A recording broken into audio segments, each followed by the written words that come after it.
Hey Emma, how's your English learning going? Hi Sam. It's going well, but I'm finding vocabulary and idioms a bit tricky. How about you? I've had the same problem. I found a few tips that really helped me. Want to hear them? Sure. I could use all the help I can get. Okay, first tip, try to learn new words in context.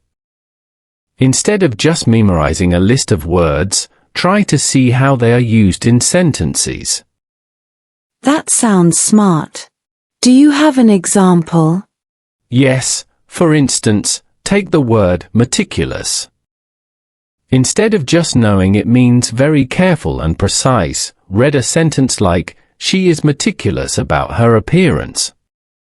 That does make it easier to remember. How about idioms? Idioms can be tricky because they don't always make sense literally. But if you learn the story or situation behind them, it helps. Can you give me an example of an idiom? Sure, how about a piece of cake? It means something is very easy. Imagine someone who finds baking really easy might say, baking this cake was a piece of cake. Oh, I see. That's a fun way to learn. Do you have any other tips? Yes, using flashcards can be really helpful. Write the word on one side and the meaning or a sentence using the word on the other side. I've heard of that, but I've never tried it. I'll give it a go. And don't forget to review regularly. Repetition is key to remembering new vocabulary.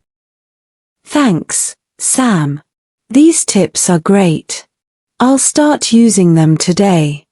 You're welcome, Emma. Let's catch up again soon and share more tips. Definitely. Talk to you later, Sam. Hey Sam, I tried your tips, and they're really helping. I've been using flashcards and learning idioms in context. That's awesome, Emma. I'm glad they're working for you. Have you learned any new idioms? Yes, I learned under the weather. It means feeling sick. For example, I didn't go to school today because I was feeling under the weather. That's a good one. Idioms like that make conversations more interesting. Have you come across any tricky vocabulary? Yes, I found the word serendipity a bit hard to understand at first. Ah, serendipity is a nice word. It means finding something good without looking for it, like a happy accident. That's a lovely meaning. I'll try to use it in a sentence. Meeting my best friend was pure serendipity. Perfect. You're really getting the hang of this. Another good practice is reading books or articles in English. It helps you see new words and phrases in context. I've started reading short stories in English. It's fun and educational. Do you have any book recommendations? Yes, I recommend starting with The Little Prince by Antoine de Saint-Exupéry. It's a simple yet profound book with beautiful language. I've heard of that book. I'll check it out. Any tips for understanding difficult texts? When you come across a difficult word or phrase, try to guess its meaning from the context first. Then, look it up if you're still unsure. This helps improve your guessing skills. That's a good idea. I'll try to rely less on the dictionary and more on context. Exactly. Also, keeping a vocabulary journal where you write down new words and their meanings can be very helpful. I've started one. It's really useful to review and see my progress. That's great, Emma. You're doing all the right things. Remember, learning a language is a marathon, not a sprint. Keep practicing, and you'll see continuous improvement. Thanks for all the advice, Sam. I feel more confident now. You're welcome, Emma.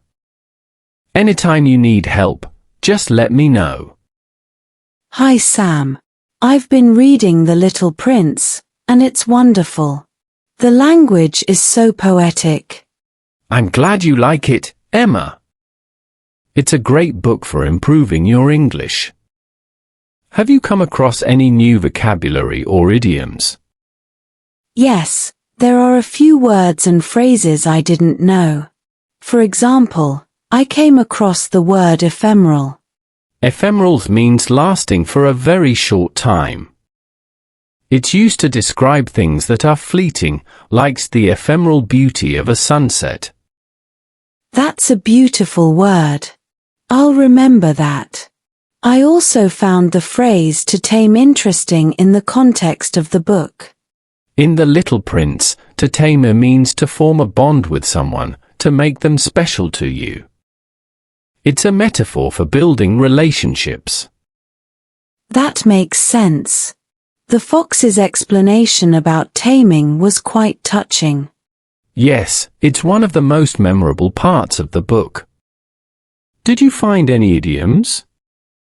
I learned once in a blue moon. It means something that happens very rarely. For example, we go out to eat once in a blue moon. That's a good one. It's always fun to learn idioms because they make your speech more colorful. I agree. I've also been watching English movies with subtitles. It's helping me understand how native speakers use idioms and expressions. That's a great idea. Movies and TV shows are excellent resources. Do you have a favorite movie or show in English? I love watching Friends. It's funny, and the conversations are relatable. Plus, I get to hear a lot of everyday English. Friends is a classic. It's perfect for learning conversational English. Just make sure to note down any new phrases you hear. I've been doing that. My vocabulary journal is filling up quickly. That's fantastic, Emma. You're making great progress. Another tip, try to use new words and idioms in your daily conversations. It helps reinforce your learning. I'll do that. It's sometimes a bit challenging to remember to use them, but I'll make an effort. Don't worry, it'll become second nature with practice. Just keep using them whenever you can. Thanks, Sam. Your tips have been invaluable. I feel like I'm improving every day. You're doing great, Emma. Keep up the good work, and you'll be fluent in no time. Hey Sam, I've been using new vocabulary and idioms in my conversations, and it's becoming easier. That's awesome to hear, Emma. Practice really makes a difference. Have you learned any new idioms recently? Yes, I learned break the ice. It means to do or say something to relieve tension or get conversation going, especially among strangers. That's a useful one. You can say, at the party, she told a joke to break the ice. Exactly. I also came across spill the beans. It means to reveal a secret. Right, like, he accidentally spilled the beans about the surprise party. That's a fun idiom. I've also been trying to expand my vocabulary. I learned the word quintessential. Quintessential means representing the most perfect or typical example of something. You could say, she is the quintessential student, always prepared and eager to learn. That's a good word. I'll try to use it in my sentences. I've also been reading articles online to learn more advanced vocabulary. That's a great strategy. Do you use any specific websites? I like using news websites and blogs. They have a wide range of vocabulary and are updated regularly. That's smart. News articles can introduce you to current events vocabulary and more formal language. Yes, and blogs often have a more conversational tone, which is helpful too. Do you have any other tips for improving vocabulary? Try to engage with different types of media. Podcasts, audiobooks, and YouTube channels are great resources. You can learn a lot from listening to native speakers. I've been listening to English podcasts. They're really interesting and informative. That's great. Also, try to think in English as much as possible. It helps your brain get used to the language. That's a good idea.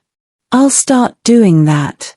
Sometimes, I catch myself translating from my native language, and it slows me down. Thinking in English will help you become more fluent. It takes time, but it's worth the effort. I'll keep practicing. Thanks for all the advice, Sam.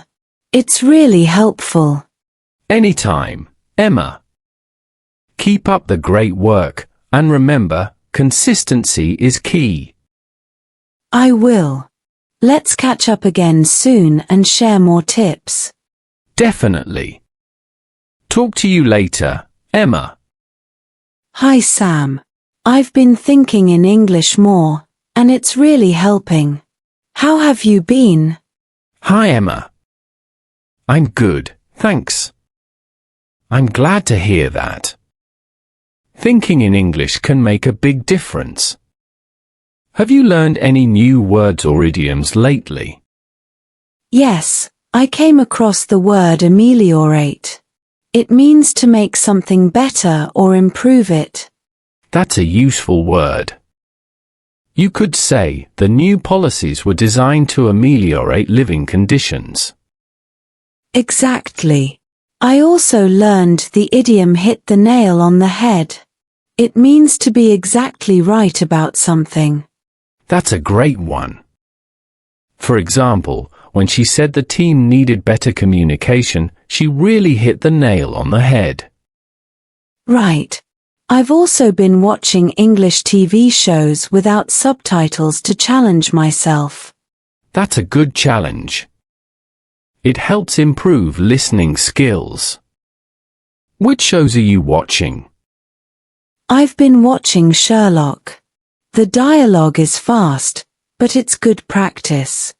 Sherlock is excellent for improving vocabulary and listening comprehension. The characters use a lot of interesting words and expressions.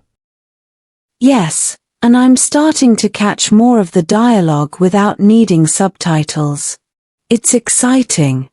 That's great progress, Emma. Another tip is to join English-speaking groups or clubs. It's a good way to practice speaking and listening. I joined an online English conversation group. We meet once a week to practice speaking. That's perfect. Speaking with others is one of the best ways to improve. Have you found it helpful? Definitely. It's a bit nerve-wracking at first, but it's getting easier. Everyone is very supportive. That's great to hear. Just keep practicing, and it will become more natural. Have you learned any interesting expressions from your group? Yes, I learned on the same page. It means to have the same understanding or agree on something. That's a good one. You can say, before we proceed, let's make sure we're all on the same page. Exactly. It's useful in many situations. I've also been practicing writing in English. It helps reinforce new vocabulary. Writing is a fantastic way to improve. You could try keeping a daily journal in English. I've started doing that. It's a good way to reflect on my day and practice writing. That's excellent, Emma. You're using a lot of effective strategies. Keep it up, and you'll continue to see improvement. Thanks, Sam. Your tips and encouragement have been really helpful. I'm glad to help. Let's continue sharing our progress and tips.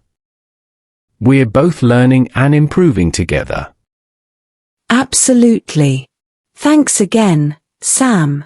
Talk to you later. Talk to you later, Emma.